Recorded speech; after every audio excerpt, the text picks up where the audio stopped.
Hi, this is Amir from D-Label, and today we will learn about tracks.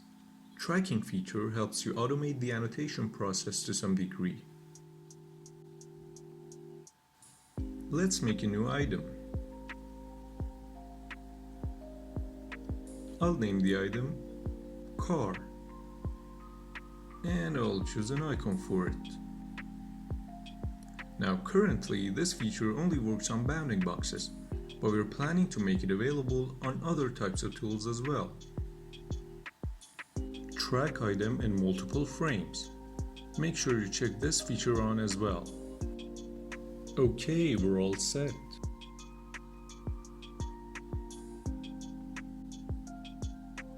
Now click on the track we just created,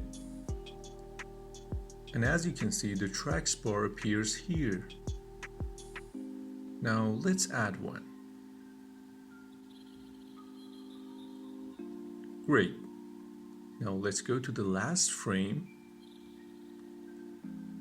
and add another one.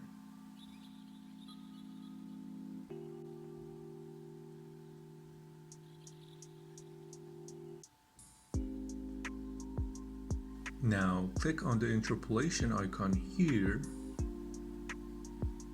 and that's it. If we go to the frames that we didn't even touch, we can see that D-Label automatically annotated them.